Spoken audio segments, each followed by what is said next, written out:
ফেনীতে বন্যা কবলিত মানুষদের উদ্ধার ও তাদের মাঝে ত্রাণ সামগ্রী পৌঁছে দিতে ব্যস্ত বিভিন্ন বাহিনী ও স্বেচ্ছাসেবী সংগঠন। এমনকি ব্যক্তিগত উদ্যোগেও অংশ নিয়েছেন অনেকে। তবে জেলা সদর ও আশপাশের এলাকার আশ্রয়কেন্দ্রগুলোতে ত্রাণ পৌঁছলেও প্রত্যন্ত অঞ্চলে দেখা দিয়েছে সংকট।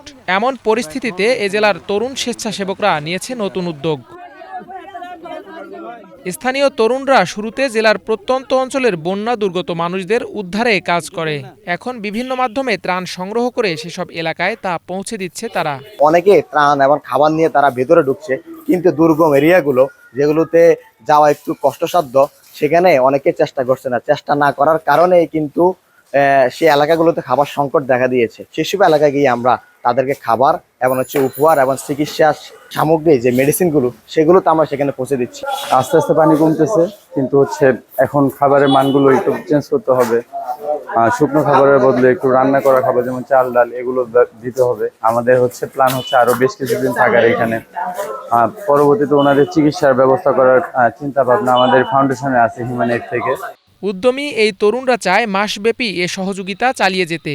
এতে ত্রাণের পাশাপাশি নতুন করে যুক্ত হবে বন্যার্তদের মানসিক চিকিৎসা সেবা কার্যক্রম। আসলে এই এলাকার মানুষ শুধু খাদ্য সংকটই না, মানসিক রোগাক্রান্ত হয়ে গেছে এত বড় একটা ট্রমার পরে।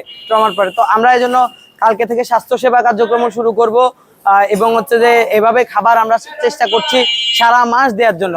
আসলে এটা আমরা আমাদের টাকায় করতে পারছি না। যারা যারা ফেনীতে ত্রাণ পাঠাতে চাচ্ছে, আমরা তাদের কাছ থেকে ত্রাণটা রিসিভ করে সেটা সুষম বন্টন করতেছি।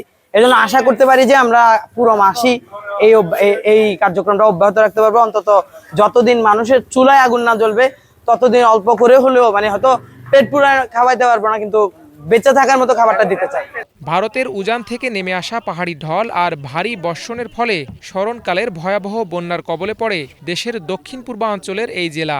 সকলের প্রত্যাশা দ্রুতই পরিস্থিতির উন্নতি হবে, স্বাভাবিক জীবনে ফিরবে লাখ লাখ পানিবন্দী মানুষ। Bangla vision news desk.